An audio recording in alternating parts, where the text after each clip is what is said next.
Hey everybody, this is Will. Hope you're doing well. Today I want to talk about choosing a MIDI controller. Is there the perfect MIDI controller for you?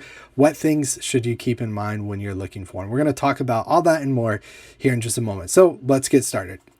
All right, so first, I think we need to just answer the question, why should we use a MIDI controller in the first place, right?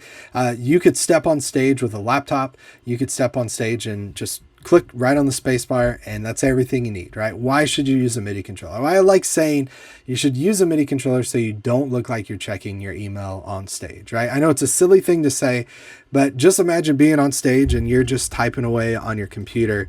It doesn't look like you're in the moment, right? Using a MIDI controller helps you stay focused on the performance. It helps you stay focused on what's happening.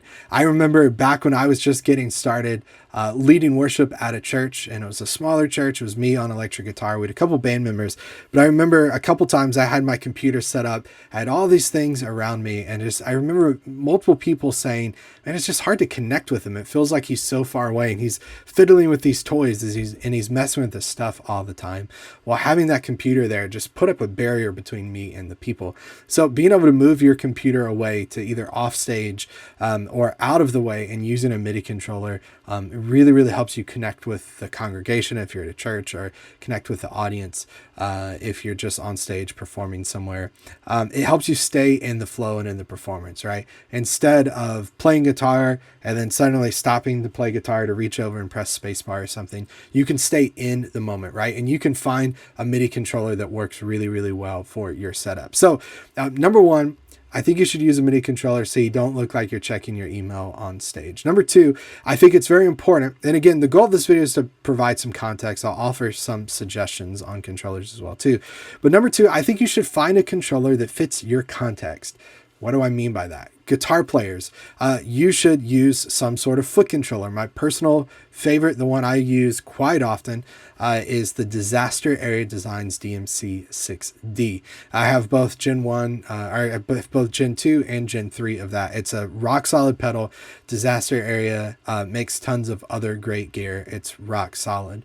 I've also used, and I see it, it's sitting right here, Behringer FCB 1010. It's massive, but it's a great foot controller as well. But guitar players, I definitely think you should find some sort of foot controller so you can keep your hands on the guitar the whole time and just use your feet to jump around the song as needed. Keyboard players, one, you might have a built-in MIDI controller right in front of you. It's very possible that you're already using some sort of MIDI controller to play virtual keys. If you are, there's a possibility it's got faders and knobs and maybe some transport controls, which means play, stop, next, previous, already on it. If so, consider using that to control your tracks and to control Ableton Live. Again, it's going to allow you to stay focused and stay in the moment really easily. If your controller doesn't have those sorts of things already built in, then consider buying some sort of microcontroller, something like the Korg Nano series.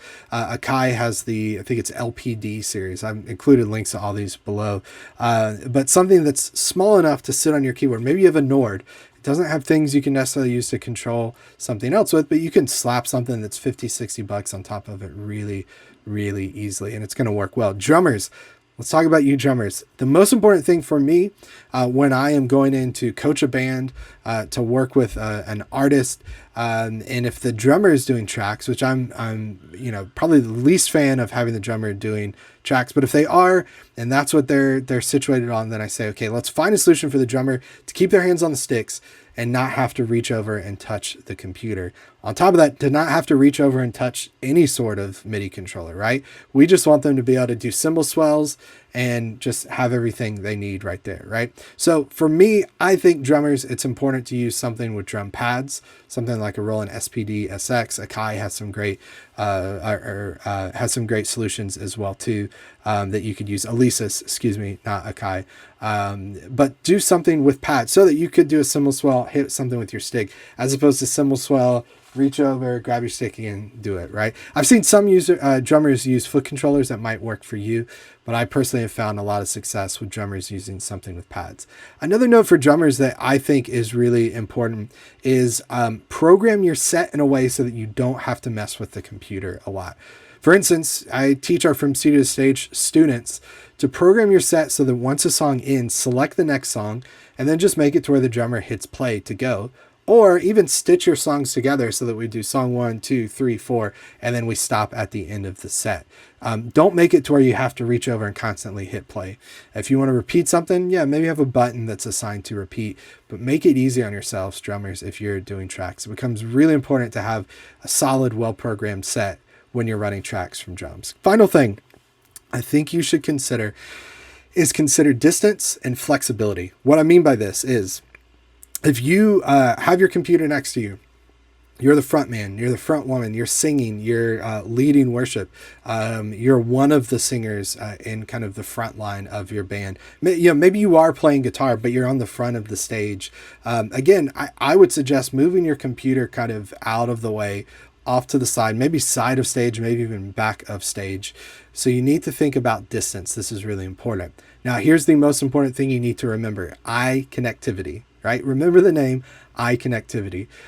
Getting one of the eye connectivity Mio XMs or Mio XL is going to be essential for allowing you to have your foot controller on stage, going USB out of that into your Mio XM or into your Mio XL, and then going Ethernet from that to your computer. Your computer could be 50 feet away. It could be 200 feet away. It could be back at front of house. Your computer could be back at the drum set for the drummer to do things if they need to. Again, they shouldn't, but they could if they needed to. And you have your foot controller right next to you, right? You could have your computer back at Monitor World, side stage, and have your MIDI controller right there. And the thing that's going to unlock the ability to get you from USB to Ethernet is not some cheap USB to Ethernet adapter that you bought on Amazon for $20 and you've hoped and prayed that it worked, because it in fact will not. And if it does work, it'll stop working quickly thereafter. But you need an eye connectivity, some sort of MIDI box, either one of their early Mio boxes that they had, the MIDI 4 Plus, or the brand new Mio XM or Mio XL. That's going to give you tons and tons of flexibility. I want to leave you with this. Picture this: being able to be on stage, be able to perform in the band. You could have multiple people that all have access to control the song at different times, at different points. Someone could be playing keys. Someone could be pressing start and stop. Someone could be tapping tempo. Someone could be choosing to repeat or go to a specific song. Multiple people on stage all have access to that, but at the same time, every single person is still engaged in the performance, right? They're not breaking away from the performance to go fiddle on the computer to look like they're checking their email. They are staying engaged in the moment. That's what using a MIDI controller is going to give you the ability to do. And as an added bonus, if you use one of those eye connectivity boxes I talked about, you're going to be able to create what I call a connected stage, to where everything's connected and you have the flexibility and the freedom to have your controller on stage and your computer far away. So I hope that helped, providing a couple suggestions for gear. To get links to everything I talked about, specific pieces of gear, click the link in the description. It's going to take you to our free gear guide from studiotostage.com/gear is the direct way to get there, or click the link in the description to go there. That's going to give you every single piece of gear I suggest, whether you're a guitar player, keyboard, keys player, drummer, bass player, whatever it is. We're going to talk about what computer, audio interface, MIDI controller, in-ears, all sorts of things. So if you're interested in getting suggestions on that, again, head to fromstudiotostage.com/gear. All right, that's it. Thanks so much for watching, everybody. Make sure to subscribe so that you see all of our content, and we'll see you next time. Take care. Bye.